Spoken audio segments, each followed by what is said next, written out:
Hi everybody, I hope you're having a good weekend so far.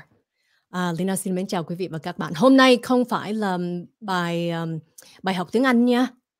Nhưng bảo đảm nếu mà quý vị coi, quý vị sẽ học được tiếng Anh. Là tại vì hôm nay đó là Leyna trò chuyện với hai cô bạn.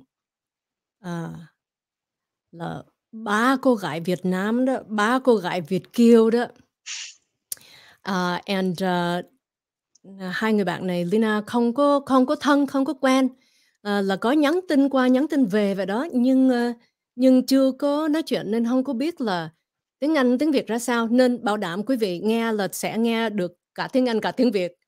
And we'll see how it goes. So everyone, welcome to the broadcast. Today we are having what I think is an important conversation. Some people may say it's a bad subject. Some people may say it's a good subject. I think one thing we can all agree on is that it's an important subject. Okay?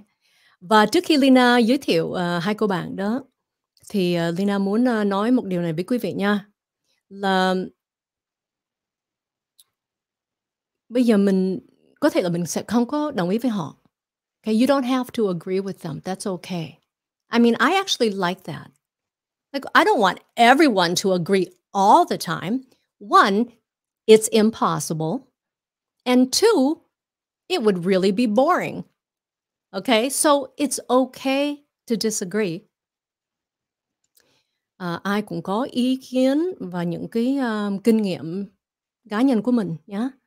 Và trước hết là mình cảm ơn những người mà willing to talk about it. Mình cảm ơn họ trước. Vì họ sẽ chia sẻ những cái personal experience của họ. Nên mình không đồng ý is okay. Và quý vị cứ tự nhiên mà comment. Nhưng mình phải giữ cái lịch sự trong đó. I want you to be respectful. So it's okay to disagree, but it's not okay to be mean, to be rude. I want everyone to respect everyone's time. Okay? So, rồi bây giờ Leyna sẽ giới thiệu hai cô bạn nào. Một cô thì đang ngồi trong xe. Hold on a second. So here we go. The first woman is Lien. Hi, Lien. Hello, everyone. Okay. Lien is 48 years old. She's from Arizona. She has two children. One is 19, one is 12. 48 years old, you look so young. Liên qua Mỹ năm nào? 2001, chị. 2001. Như vậy là 21 năm rồi hả? Yeah. Okay.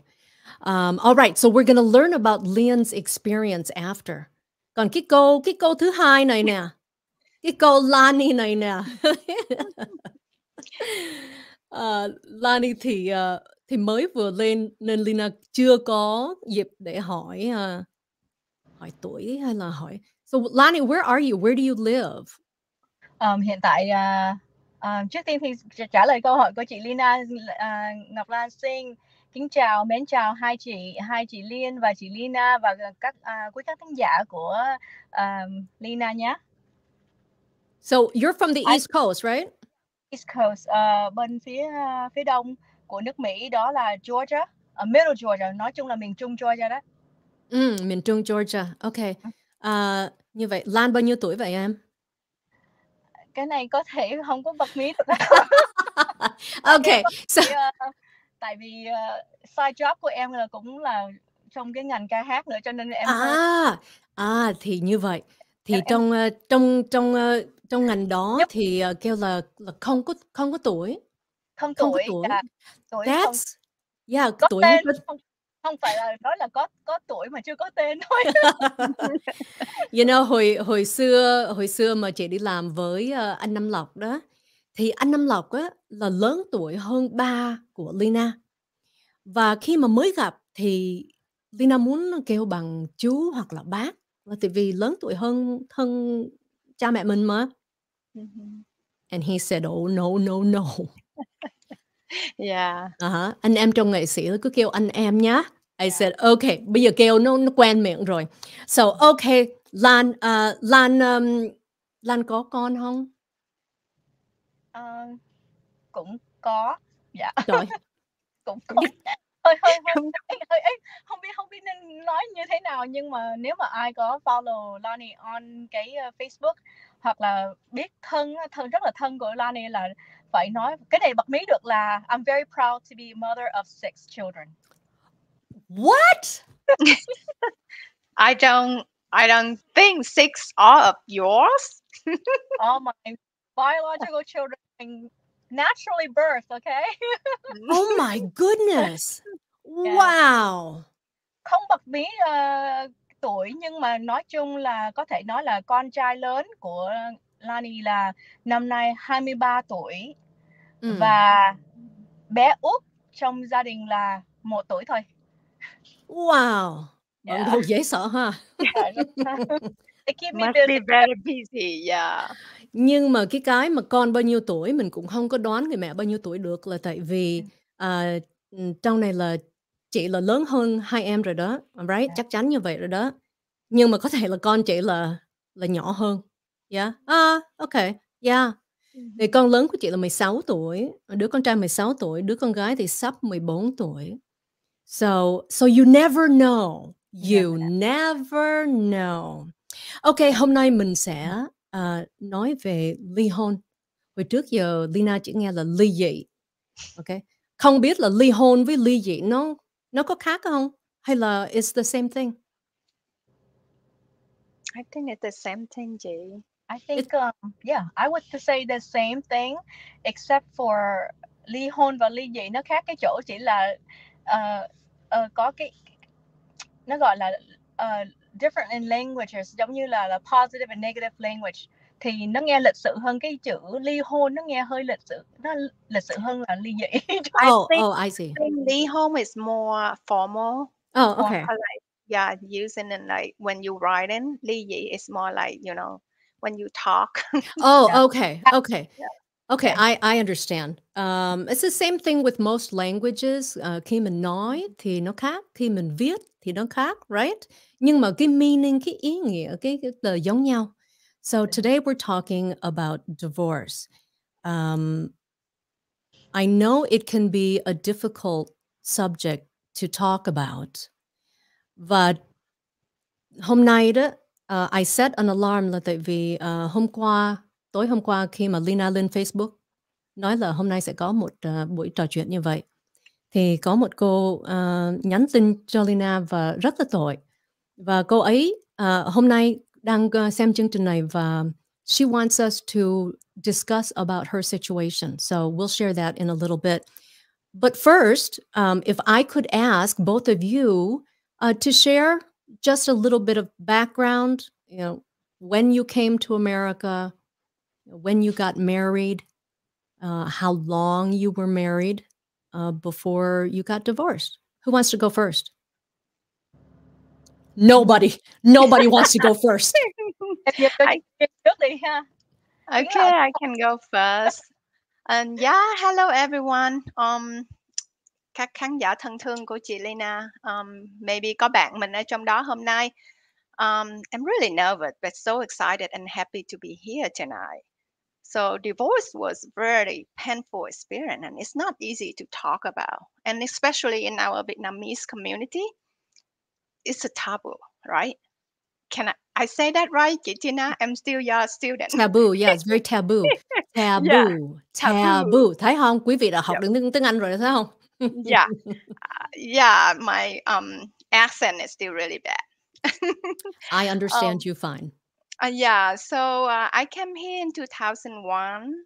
I met my husband. Let's just say like several months. We talk on the phone. Only 2 weeks in person before we marry. Wait, what? I know. Yeah, it's a surprise, right? But because he live in US, I live in Vietnam, and actually, I marry him because I know his family. So his family and my mom and his mom are friends. So it's kind of like Vietnamese, we say arrange, like Americans say arranged marry, but it's not. I mean, like I agree to marry. It's nobody forced me to do that. But I trust him because I know he come from a good family, really nice family, kind family. So I marry him. That's all.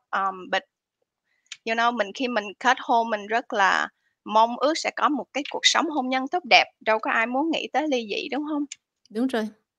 Yeah. So I came in the US and I been together with him like 6 years. No, 5 years because I divorced in 2006. Okay, so 5 my years. daughter was 3 years old at that time. Okay. And I'm going to come back and we'll ask questions because I'm interested to know like how long it took you, because no one wakes up and says, I'm going to get divorced. Nobody. It's a very long process. So we'll get back to that. Okay, Lan, what is your story, Em? I don't know where to begin, but let's just say I would take us back to when we're talking about the female ladies, okay? Take back to the time when we were very young. Most of us would, have that stage where we play house, and we will I remember when growing up, me and my siblings, I'm like the second oldest of 7 children myself. So me and my sisters, I'll be like pretend like I'm the bride, okay? Walking down the aisle, I'll pretend like mình giống như là mình mơ sẽ lấy hoàng tử một ngày nào đó, like mình sẽ gặp người trong mộng rồi mình lấy người này người kia, like người hoàng tử, người giống như người chồng tương lai của mình đó, rồi mình cứ giả bộ như là mình là cô dâu vậy đó, thì we play weddings and all that, so that's like a dream for every woman basically. And like Miss Leyna said, we don't wake up one morning and say, hey, or when I grow up I'm gonna get a divorce at that age or that time or something. Không ai muốn vậy. My marriage alone, I thought that would be forever, gọi là everlasting á, hoặc là nhưng mà thật sự là cái taboo ở đây là no one really want to say the word forever because it's kind of like a curse. So anyway, to answer the question, I met my ex-husband, the first guy I ever married, when I was really young. I'm talking about like fresh out of high school, okay? Oh. Young. And we were like colleagues as well. So I was at work and we decided to have a mutual gathering.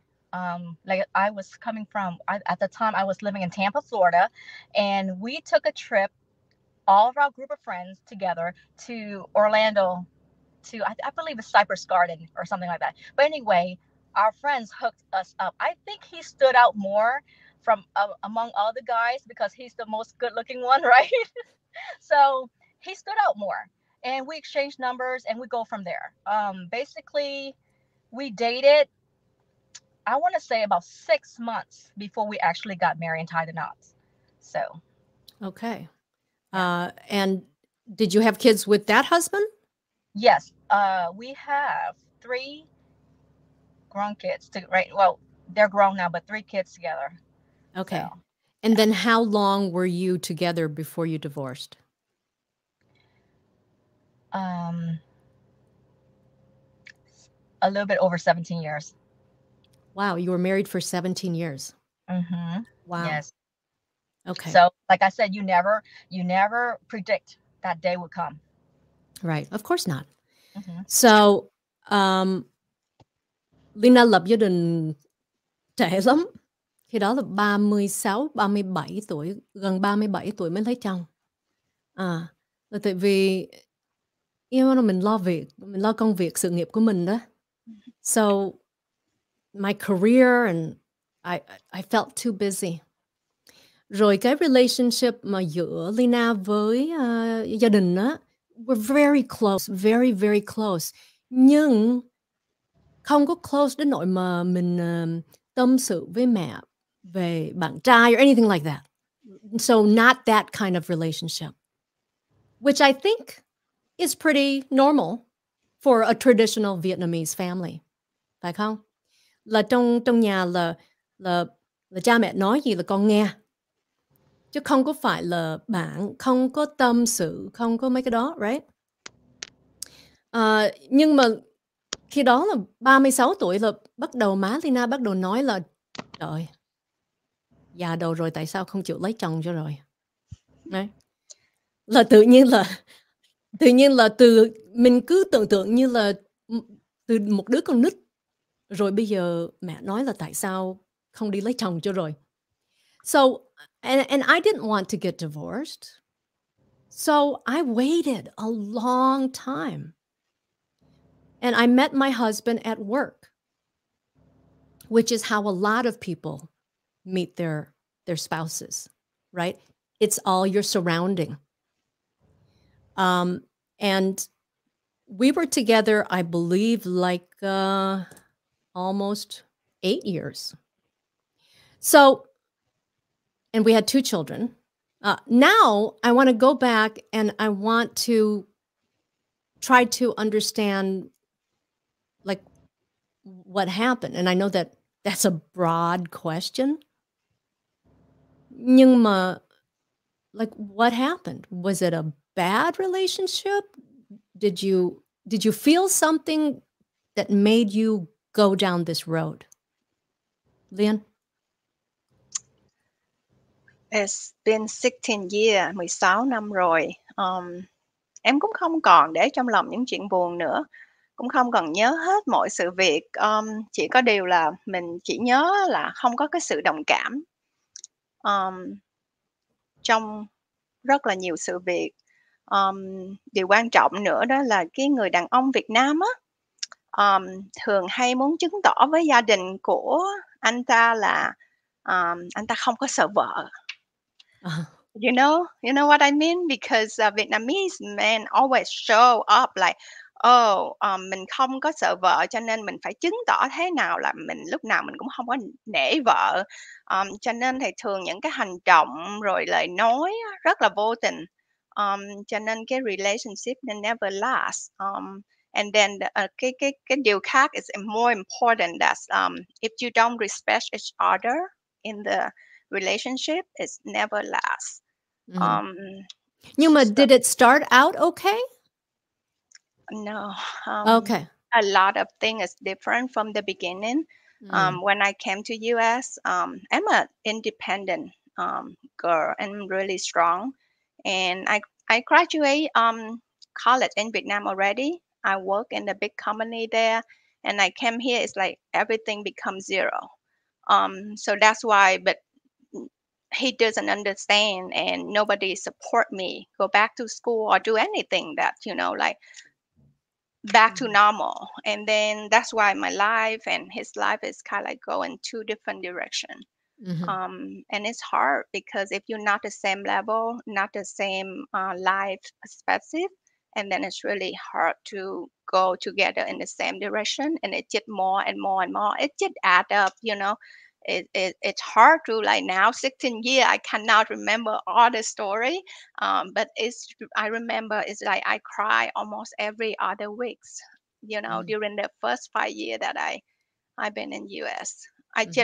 Sometimes I just want to kill myself. I just want to go back Vietnam or do some stupid thing.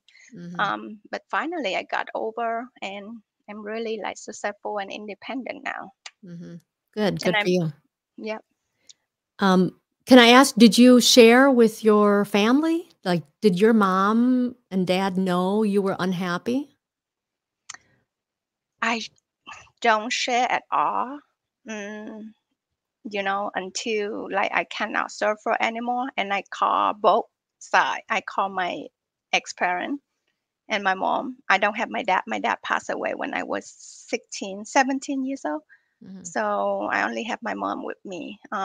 So I call everybody and I told them the truth. And I'm done. Okay. So Lan, after 17 years of marriage, what happened? Why did you feel like you needed to separate? Well, I don't know how to really answer that. Off the bat, I did initiate the divorce. The separation then becomes divorce. I just feel like we really, really drift apart. There was no emotional attachment. There was not even any, like, usually we'll like end or begin our day leaving the home, you know, a peck on a cheek or like a lips or a hug or hello or any greetings or anything like that. But towards the end of the marriage, it's just that feeling so strange, khó mà diễn tả lắm. Nói chung là hết duyên, nó end một cách rất là kỳ diệu, kỳ lạ lắm, like kỳ cục nữa chứ. Just like không có còn cảm giác, không còn thương, không còn bận tâm, quan tâm. Nói chung là nếu mà hai vợ chồng mà thường á, mà không có hâm nóng lại tình yêu á, là sẽ từ từ nó tan biến. Nó không phải tan biến trong 1 ngày, 2 ngày vội vã đâu, nhưng mà nó từ từ nó sẽ gọi là fade away, so. I agree with you. Yeah. Với lại a lot of things, giống như cũng trong cái trường hợp của chị Lien á, thì nó không có we don't have a lot of things in common. I was a former teacher and I'm more artistic. I sing, I perform, creativities, I do all that. And he's an engineer. So we're talking two different trade, two different personality. I even have friends hỏi là ủa tại sao Lan với ông xã sao mà gặp nhau, quen nhau hay thì tại vì hai người hoàn toàn khác nhau hả? Rất là khác nhau, khác biệt lắm. Giống như là mình, I'm very open, I'm a people person. I like to go out and chit chat. I like to mingle and meet other people and just gossip or something. Well, not really the bad gossip, but just fun. I like to have fun. He has fun, but he's more of the quiet type. Rất là, người ta gọi là hiền đó, hiền lắm. Điều á, mọi người nên biết á, là cái người ta hiền, người ta để trong bụng, cái gì cũng để trong bụng hết á, cho nên á nhiều khi á đụng chuyện nó sẽ cọc. Very high tempered. So yeah. Okay. Well, tiếng Anh có câu là opposites attract. Yes. Right. Nhưng mà nếu mà quá opposite thì no good. Yes. Right. Nếu mà mình giống nhau quá cũng không có good luôn. Mỗi người phải cần những cái sở thích riêng của họ, cái đó tốt. It keeps you like your own person, right? Nhưng mà mình phải có cái gì in common, mình phải có, the core stuff, right? You have to match. So it's so funny. Tại vì đây cũng là lần đầu tiên mà Leyna nghe những cái câu chuyện của hai người bạn trẻ này, nên I had no idea how different we all are. So my husband worked in the mornings and I worked prime time. So I worked at nights. So like the entire marriage là he dậy sớm đi làm rồi Leyna làm buổi tối. Okay, so that drifting apart, it's real. Hồi trước Leyna hay nói giỡn là things are going great because we never see each other. A lot of people, they say that, right? Yeah, they giỡn nói vậy. Nhưng mà thật sự khi mà mình không có spend time với nhau đó, mà the kind of time. So the only time we really spent together was to take care of the kids. Now, that's not bad, but you lose yourself as a couple, right? Là mình đi làm, còn the very little time we had together, we were taking care of the kids. Mà khi đó là hai đứa con dài. Anh nó làm buổi sáng, Leyna làm buổi tối. ít gặp nhau. Nhưng mà cái đặc biệt là we never fought. Không có bao giờ mà gây nhau, mà rất là friendly. Bởi vậy khi mà ly dị đó, ai cũng rất là ngạc nhiên. Là tại vì they said, wow, it was very unexpected to them because we were so friendly. Và như là bạn bè chưa bao giờ nghe mà ai mà giống như là, we never complained. But we became like friends, like good friends, like roommates. You know what I mean? Là nó không có cái tình trong đó. And my Vietnamese is not good enough to explain passion. Like I don't know how to translate passion. You can nói là say đắm. Cái tình cảm mình nó nồng nàn. Yeah, I think nồng nàn is more. Is that what that is? Yeah, nồng nàn trong cái tình yêu á, nó không có cái sự nồng nàn đó. Mình grow up in Việt Nam nên mình hiểu nhiều cái tiếng hơn baby Leyna với Leyna. Yeah, but cái mà khó là như vậy nè. Cái cách khó là hai người không có gây nhau, không có chuyện. Bởi vậy, everyone's situation is very unique and different. And I actually found it very difficult, and I felt very guilty because he's a good man. And we didn't fight, and there were no problems. Nhưng mà mình nhớ là it's just friends. So it didn't feel like a passionate marriage. And for a long time, I was okay with that. But it got to a point I was no longer okay with it. Khi đó là mình 40 mấy tuổi, gần 47 tuổi, 46 tuổi. Mình cảm thấy là I need something more, right?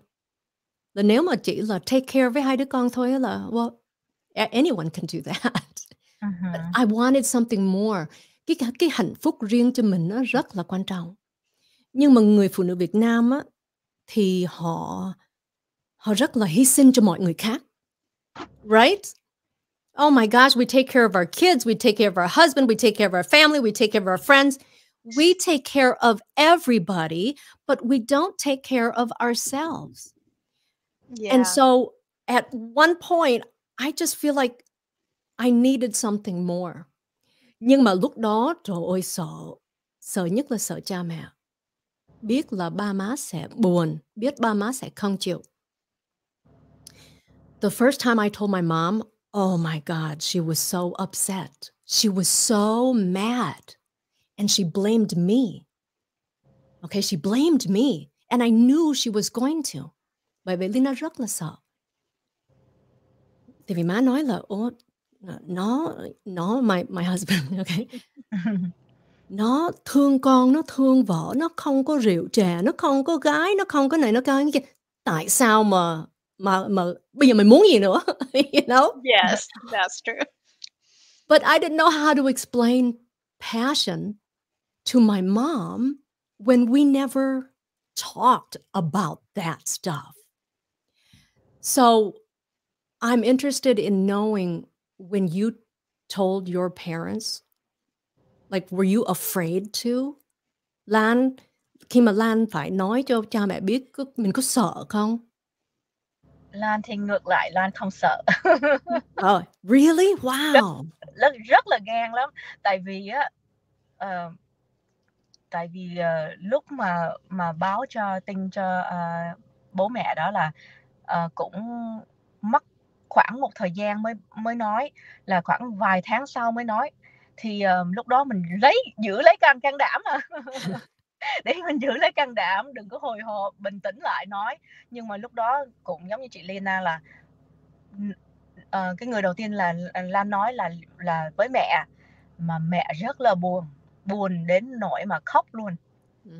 Mà mình cũng khóc luôn. Mình nói, mẹ ơi, mẹ có nhớ không?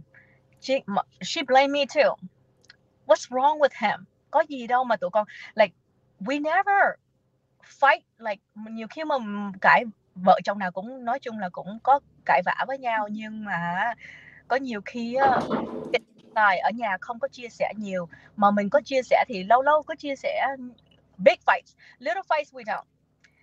But we held together for 17 years. 17 năm trôi qua thì cũng gắng sống vì con. Người Việt Nam phụ nữ rất là sống vì con, thương con, nhưng mà it's always about the kids. And hồi đó mình lấy anh ta đó là I feel safe. I feel very safe and secure financially, everything. Nhưng mà như là chị Leyna vừa nói, no passion, no romance, just died. Like there's nothing there. It's like, okay, we're just there for the kids. However, I give him credit because có một điều ảnh rất là người tốt, ảnh rất là thương Lan, là hồi đó đó Lan vì thương ba mẹ tưởng là thương nhau cho nên mới gả cho Lan lấy ảnh. Nhưng mà ba mẹ cũng là, nhất là mẹ của Lan, it's not arranged marriage, but she kind of forced me to get married. And I wasn't happy. I was not ready. I was so young. I said, mẹ, my original plan was to not get married until I was above the age of 25, until I complete college. Give me until I start school, or my career, everything. So, but anyway, the point I'm trying to say is that it's just happened so fast before your eyes. And my mom was so sad, and we just hug and cry about it. Then the next person, it was my dad. He took it pretty cool, but my mom, she took it really serious. Like really, she couldn't believe it, and she was still in a state of shock that this is actually happening. Rồi mình cứ nói là mẹ, con biết mẹ thương con, mẹ thương ảnh, rồi thương gia đình, and you don't want me to lose him, he's a good man and all. However, there's no passion, no nothing. And mẹ nên nhớ là mẹ cũng đã từng lỡ chuyến đò, okay? Mẹ biết cái cảm giác là lúc mà mình không được người ta tôn trọng, hoặc là không có tình thương ở đó. Mẹ cũng đâu có muốn con, hoặc là mẹ, người phụ nữ nào cũng nên có một cái hạnh phúc, muốn được vui vẻ, muốn sống hạnh phúc bên người mà mình thương, chứ không phải là nó một chiều đâu. Người ta thương mình mà mình không thương người ta lắm thì cũng tội nghiệp người ta. Mình cũng phải cho người ta, thả cho người ta đi để người ta kiếm một cái hạnh phúc riêng của người ta, right? So that's what happened. I just had to, and we fought about it long years before we actually made the settlement of finalizing the divorce. I want to mention that separation happens first. Divorce is when, you ladies know, it takes the court some time for them to approve. So it doesn't matter when you got a divorce, but once you separate it, mentally, emotionally, physically, whatever, the marriage is already gone. It's already done. It's already ended right there. Lien, khi mà em nói với gia đình thì sao? How did your mom take it? Trước khi nói đó, nó có nhiều cái lo sợ, mình lo đủ thứ hết. Bởi vì hai gia đình biết nhau đó. Hai gia đình biết nhau. Em chồng mình là bạn thân của mình hồi lúc còn học ở trường chung. Mọi thứ đó đều là có liên hệ với nhau nhiều lắm. Cha mẹ của mẹ của mình, bạn mẹ của mình cũng là bạn của mẹ chồng, cho nên là rất là giống như là mình suy nghĩ, giống như người ta sẽ nghĩ mình như thế nào.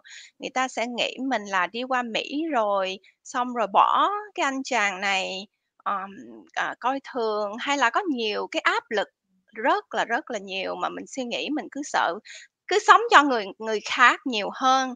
Nhưng mà đến một cái lúc mà là mình nghĩ là nó giống như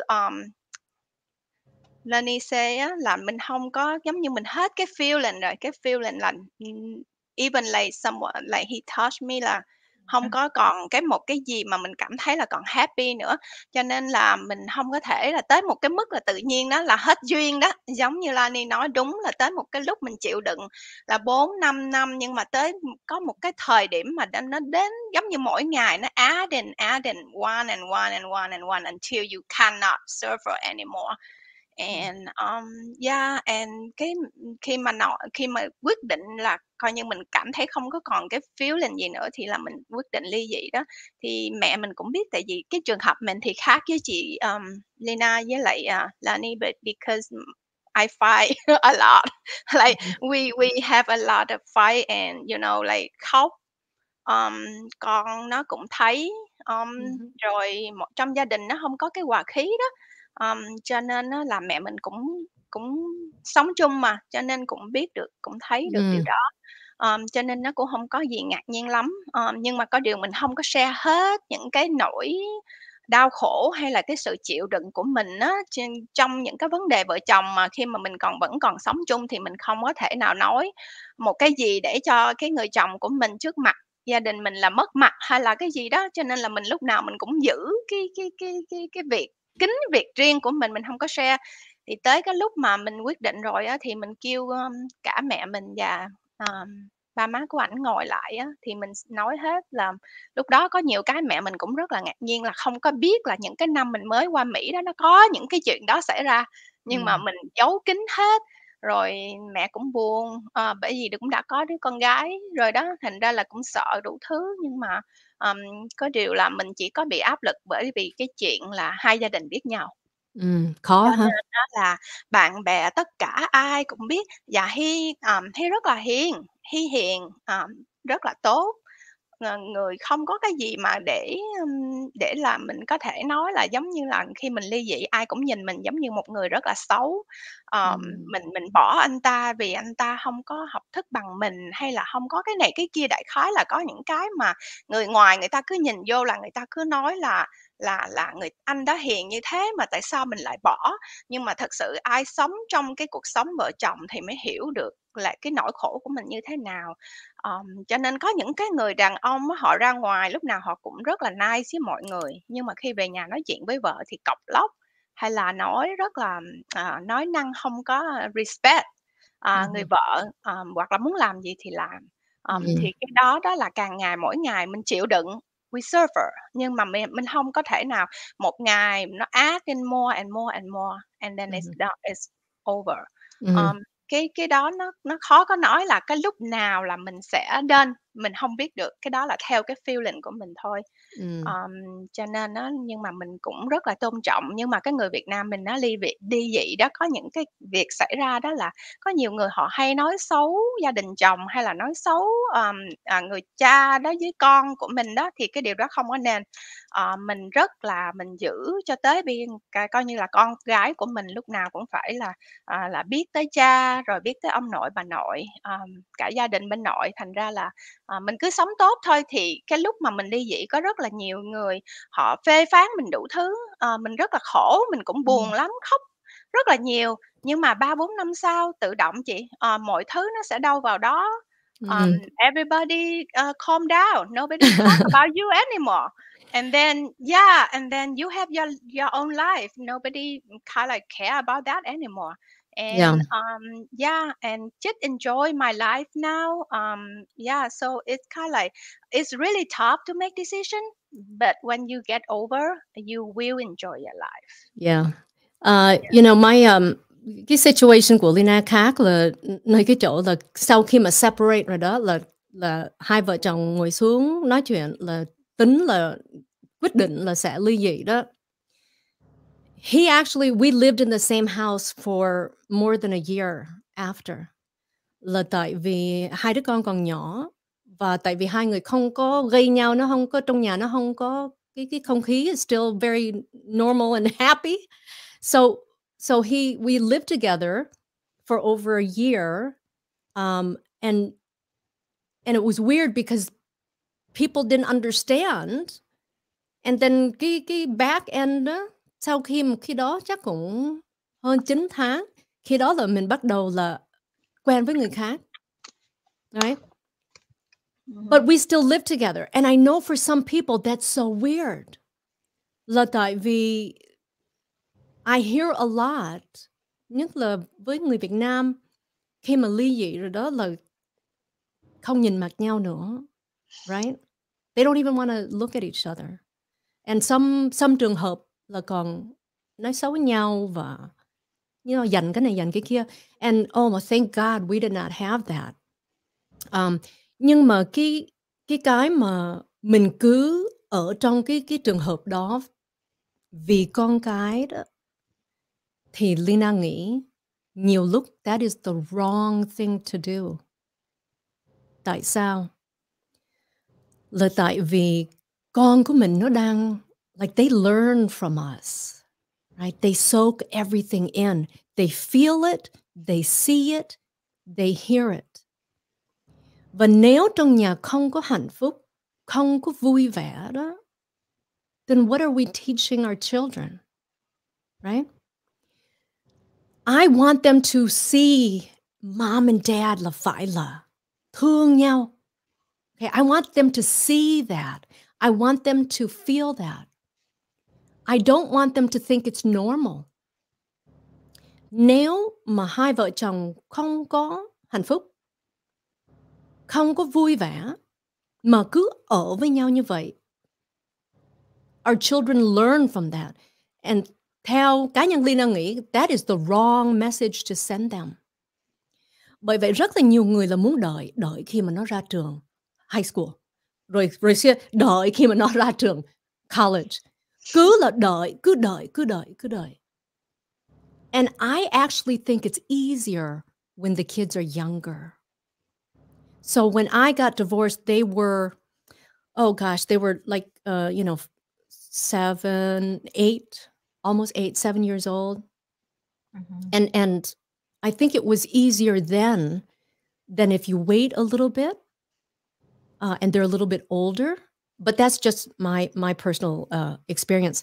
But I wanted to share with you why one having a good divorce, and I call mine a good divorce. Look, we shared the same lawyer, and the only reason why we got a lawyer was because I wanted everything confidential. Tại vì mấy cái public record đó, I don't want any of this in public record. And we didn't không có fight, nothing. So we shared the same lawyer. And everything was easy. But I wanted to share with you how important it is for kids to see people getting along. So this is là cha mẹ chồng đó. Là đây là sau khi divorce. They ở tiểu bang khác. Qua thăm cũng tới nhà cũng rất là close. And that's important. I don't want to wait 5 years for people to calm down. Okay, if you really love your children, like make it good now. Okay, make that loving feeling happen now. And then my relationship with my ex. So đây là ba Leyna nè, rồi chồng trước Leyna nè, and then my current husband and me. So when we get together for holidays, this was a 4th of July picnic, and this is Father's Day. We all get together. And we all get together. And what I'm teaching my children is that family is important. Mình không có kể là cha ghẻ hoặc là whatever, right? Nhưng mà that in itself is really, really important. Bởi vậy khi mà mình cứ nói là sợ con cái nó buồn. No. You have to think about that. Tại vì không gì buồn hơn con cái mà nó nhìn cha mẹ mà cha mẹ có vẻ không có thương nhau. Right? Like do your kids see you holding hands? Yeah. Do they see you loving each other? Because they should. Because that's what they learn. Tiếng Anh nói là teach your sons to be gentlemen. And then teach your daughters not to accept anything less. Right? Thì làm sao mà mình dạy con gái mình nha, làm sao mình dạy nó là lớn lên là phải là gặp người mà họ trọng mình nè, right? They respect you, they love you, they treat you right. Nhưng trong nhà mình thì không như vậy. Thì làm sao mà mình dạy con mình như vậy được? Right? So they have to learn that way. It's 7:45. I want you ladies to take a look at this because the woman who wrote this to me is watching right now. So last night she wrote, okay, she says she's in a marriage for 27 years. Lấy nhau 27 năm rồi. Hai đứa con là trong trường đại học đó, lớn rồi. Ông chồng á, là on the dating app, online dating, all day long. Okay? She knows what he's doing. He knows, she knows. Nhưng mà he có vẻ là không có care. Nhưng mà cô này á, cô nói là cô không muốn ly dị. Tại vì cô sợ hai đứa con buồn. Chị ấy 55 tuổi. Và chị muốn là mình bàn về cái chuyện này. Okay? So I asked her là đã confront cái ông chồng chưa? Right? And he đã từng gặp mấy cô này thôi hay là chỉ online này kia? So the first time he chấp nhận là he có relationship với người khác. Nhưng mà cái người đó bỏ ông á. Okay? Rồi mới hôm qua là cô thấy là ông chồng đang on dating app. So she is unhappy and she doesn't want to get divorced because she's afraid for the children. Do you guys have thoughts on that? Và đây Leyna hỏi luôn mấy người đang xem nhé. Quý vị thấy sao? Nghe cái câu chuyện như vậy. 55 tuổi, lấy nhau 27 năm rồi. Anh nó đã từng quen với người khác. Và hàng ngày là nơi cái dating app. You know what dating app is, right? Là cứ là swipe qua swipe về, thấy cô nào đẹp là nói chuyện đó. What are your thoughts on that? And I'm wondering if they're any different. Lan, what do you think? I was going to say that chị Lien cho đi trước nha. Oh. Chị Lien trước. Tại vì at this moment you don't want to hear from me right now. It's acceptable. Like, no, not acceptable. I mean, like, to me, khi mà cái người đó đã không còn cái trái tim á, cái heart của họ không có with mình nữa đó, là nó không có còn love, không có còn cái gì hết đó, là I think from my opinion, my kid is already in college. They old enough to understand your relationship and the situation. Then you just call them, sit down and talk to them before you make decision. But I mean, like, it's still your feeling. I think nếu mà chị nói là chỉ vì con á, thì em không có nghĩ con á, mà con còn nhỏ đó thì còn có thể nghĩ là mình còn lo cho nó nhiều. Nhưng mà con ở college rồi, nhất là mấy đứa nhỏ ở bên Mỹ này đó, nó có nhiều cái suy nghĩ, nó hiểu nhiều lắm chứ không có phải giống như là nó không biết gì đâu. Cho nên là mình explain với nó rồi nó hiểu rồi, xong rồi mình sẽ quyết định make decision thôi. Chứ nếu mà em thấy sống với một cái người mà nó không còn thương yêu mình nữa thì cái sự chịu đựng đó nó vô nghĩa lắm. Lan? Em quên là cái chị đó tên gì. Em biết là chị đang xem chương trình này live. Nếu mà chị hiểu được tiếng Anh á, em chỉ nói một câu thôi: leave him. Yeah. I agree with chị Lien là tại vì một người đã phản bội mình, không còn trái tim ở với mình nữa, là mình nên tha cho anh ta đã bỏ mình đi rồi. Trong cái tâm lý của anh đã buông tha rồi, thả lỏng mình rồi, mình nên cũng tìm cái con đường riêng của mình. Đừng nói vì sống vì con, vì này nọ. Hai đứa con của chị đã lớn và đã vào đại học rồi, cho nên là Lani nghĩ là nên thả lỏng, mình cho mình một cái cơ hội để mà mình được, trước tiên là được tự do, hai nữa là không có bị ràng buộc bởi vì một cái hôn nhân như vậy là cũng như là không có vậy. Tại vì there's no communication, there's nothing, and he's rather be on a dating app chit chat. He's already starting looking for somebody. He's seeking for somebody else. He's ready to move on, and I believe every woman deserves her own happiness, and protect your heart and just move on. Your children will understand. Con mình nó sẽ hiểu giùm mình. Nó cũng muốn cha mẹ nó được vui vẻ và hạnh phúc. This is what some of our viewers are saying. Someone, a woman saying, yes, leave him. Difficult to say. It is difficult to say because thật sự mình không có biết cái câu chuyện. Mình nghe chị kể như vậy, you're right, you can only take her word. Người khác nói là con lớn lên sẽ hiểu. Cái chị này là không có chấp nhận cuộc sống như vậy, right? Còn Nam nói là ly dị chưa chắc chắn là giải quyết tốt cho vợ chồng, cũng như con cái. I guess it depends. I guess it depends. In married life, everything can be tolerated, but not for having an affair. Yes, exactly. And I don't know if everything can be tolerated, but I do know this, and that is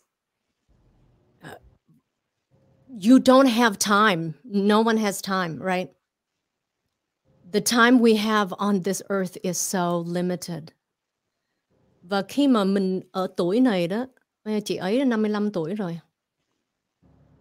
Like, she's older, but she's not too old, right? She still has years of her life to enjoy. And if her kids love her, they want her to be happy. And I don't know if her kids know what's going on.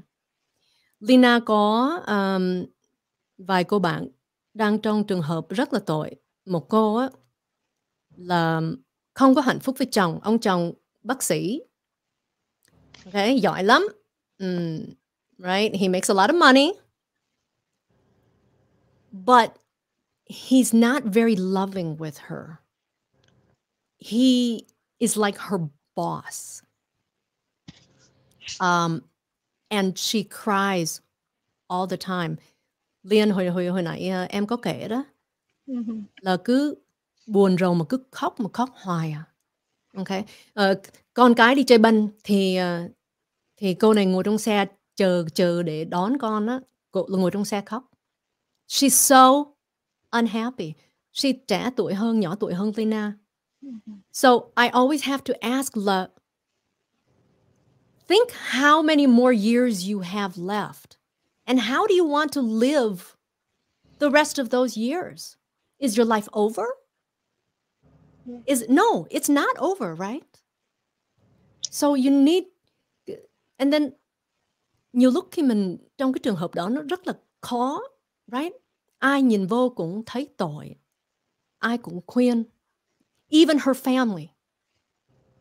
Okay? Even her family says, why don't you leave him?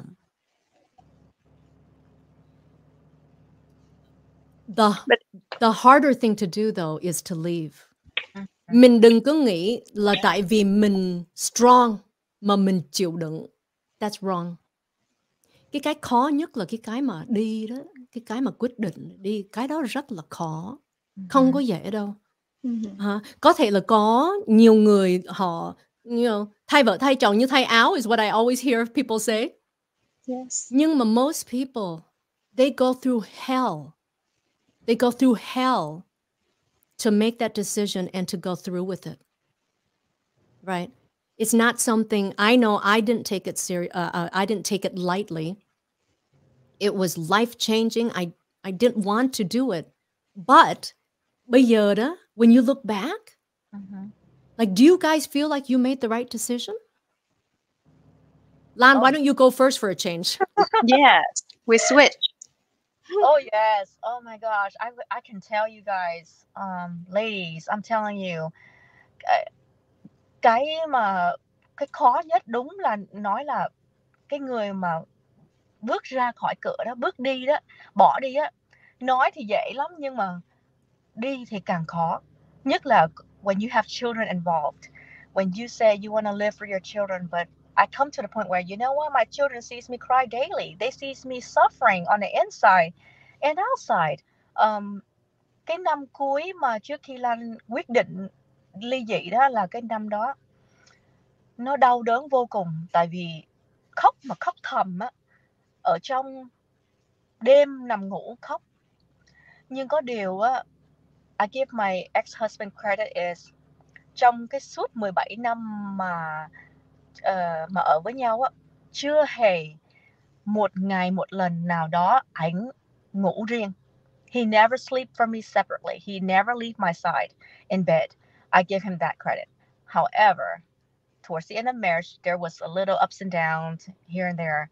But I cried daily. I cried nightly, actually. But your children's gonna understand what they're gonna see you happier, and they're looking for like my children now. Hồi đó là nó, I got divorced like back in 2015. So my little girl at the time, she was 7 tuổi, một đứa thì 12 tuổi, một đứa 16 tuổi.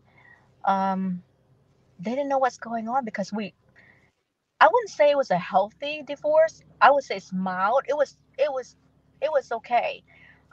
We take it. We have a chat. We talk, and it was just time to let it go. He knows, and I know. We both agreed on the divorce. It was a mutual agreement. I initiated, but he agreed to it.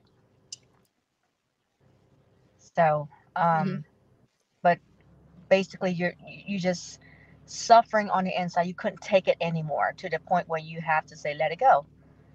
Life is so beautiful out there. It's how you wanna. Người ta nói là giữ người ở lại chứ ai giữ người đi, phải không? Mình chỉ muốn nói tới đây thôi because I'm gonna get all emotional. Okay, I understand. Lien, do you feel like you made the right? I think you feel like you made the right decision, right? You're happier. Yeah, I'm happier. Yeah, I think that's the right decision. But I mean, at that time when you make decision, you worry a lot. You never know that's the right decision or not. But yeah, move on, and you have your own life, and kind of just do what you want to do, and enjoy your life. And then life it just go with like naturally. It's come the good thing to come to you if you do the good thing. That's a Buddha believe, right? My family is say like you do a good thing, the good thing can come back to you. So that's how now I enjoy my life, and I met my husband, and I have a son with him. So my life going is much better. And of course, Lan, you're also remarried as well, right? Remarried and 3 more kids. Giỏi dễ sợ luôn á. Em đính chính lại là em chưa có chồng nha. Chưa. Oh, you're not? Em được trời ban cho em Chúa cho em thêm 3 đứa con với người partner mới, nhưng mà em chưa có muốn thêm bước nữa because I want to make sure that we're in a healthy relationship. I don't want to go through the legal documents and this and that. I'm like, what's the point of getting remarried when you know you're going to get a divorce again? It's not right. Because actually, I don't know what about other people. Nhưng mà honestly, I can tell you guys that my divorce costs more than my wedding. I'm telling you. Yeah. So, some people after they divorce, they just don't want to get married again. Tại vì đối với họ cái marriage chỉ là cái legality. Right? Tại vì some people are okay, nếu mà thương nhau thì ở với nhau, chứ không có cần mà đi thêm một bước mà make it legal. Rồi nếu mà xui mà something don't work out again, then you have to go through the whole legal process again.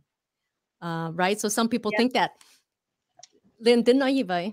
Yeah, I think that's American way, and I went through that too with my second husband. First, I have a son with him, but we're not legal married until like I think like 4 or 5 years later. Oh wow! And we live together, and we make sure everything like we understand each other, and make sure like I still went through a lot of hard thing for the second marriage because he married before, I married before. He have kids, I have kids. So and then we have a son together. So it's not easy for everybody trust after the then mesh marriage. Right. So yeah, so we have to have time to trust each other. But I'm lucky that now I have a good relationship. It's after a hard year, like like Lena's say, it's really tough. But you have to be patient. You have to understand each other and share your thought. And then if you marry to American, One is that they don't know your culture, you don't know their culture, so it's kind of like really tough. But you have to don't assume that they can read your mind. So that's how I learned from my marriage. See, that's interesting because I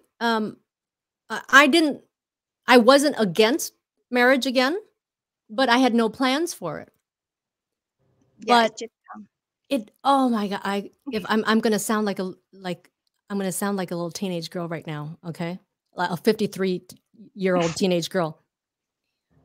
When I met before, when people used to talk about soulmates, just meeting that person, that guy, that's your soulmate. Like, I think that's fairy tale. I always thought that was just fairy tale writing. Like there was no such thing, right? Until I met my current husband. And my life changed. I'm like, the feelings that I have are so incredible. I feel so fulfilled and happy that it is so hard for me to explain it. And again, we don't fight. And I know some people think that's weird. Khi nào họ cũng nói là vợ chồng thì khi nào mà không có gây nhau hay này kia. No, we don't fight. But the one really important thing is that my mom and dad, they rất là khó nha. They rất là khó, và sau khi ly dị đó, vài năm luôn đó, they were so mad at me. Là gặp là cứ nói, gặp là cứ nói. Not just nói, they chửi, they nói dữ lắm, buồn lắm. It was awful. Oh, nói mà I want to cry. It was so awful. But now, now they love him. They see that he loves me. They see that I'm happy. Và bây giờ Leyna tin là cha mẹ đó, they want you to be happy. Có thể họ nói ra, họ nói vô, họ chửi, họ la mình, whatever. Nhưng at the end of the day, they really do want you to be happy. Và khi mà cha mẹ mình nhìn mình thấy mình hạnh phúc đó, họ cũng rất là hạnh phúc. Yeah. So that love, that I know I made the right decision and I'm happier for it. And but it's not always the right decision for everybody. And I know it's a difficult decision. I do see a lot of comments of people wanting to talk, especially bring some men on here. I would love it. I would love to get the male perspective. Let's hear it, right? So we'll have to schedule that another day. And before we leave, I want to touch on something that Lien brought up earlier. And that is, hồi nãy Lien có kể là bên ngoài thì chồng thấy hiền này kia, nhưng có thể khi mà về cái cách nói chuyện, cái kiểu mà đối xử với vợ, right, thì khác. Yes. Mà không phải là đàn ông thôi, đàn bà cũng vậy, right? Thiếu gì người đàn bà đi ra ngoài thì anh em và ngọt ngào, còn về thì cứ gặp là cằn nhằn với là everybody, a lot of people like that. Mà ngoài ra nữa là không phải là vợ chồng thôi, mà cha mẹ, anh em, everybody. Yes. So now that I'm on the other side of this, the way I look at life is so different. And I treat my friends differently. Stop living for other people.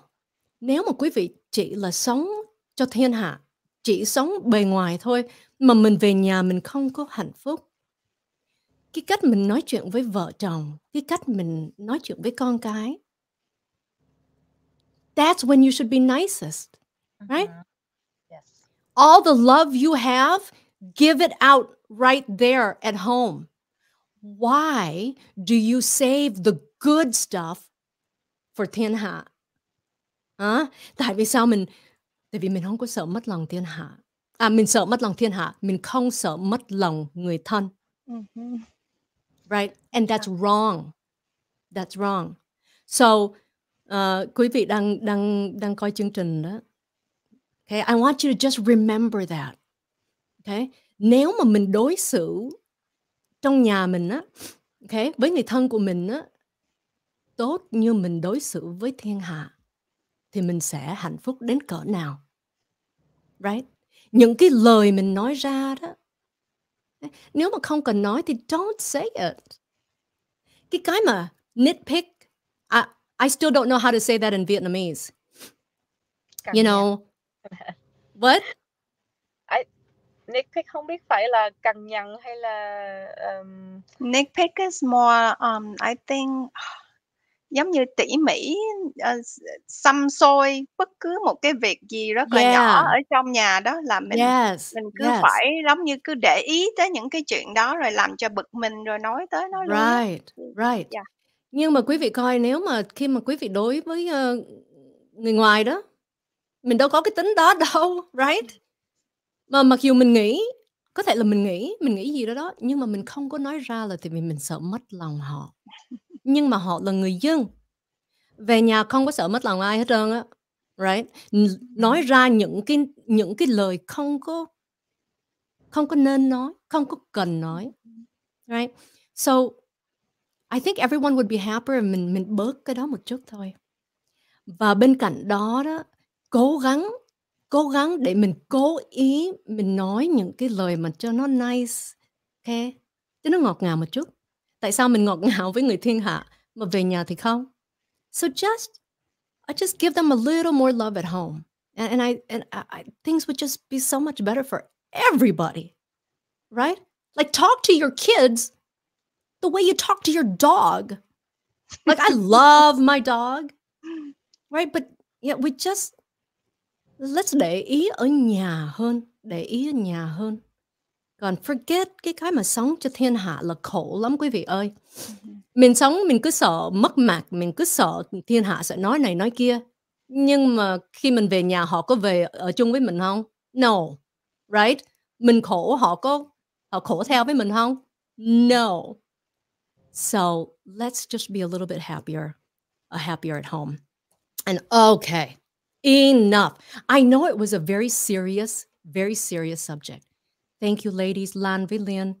I know it's not easy to talk about. So I really appreciate that you were honest and sharing all that. And then before we go, this is one thing that I do by myself. And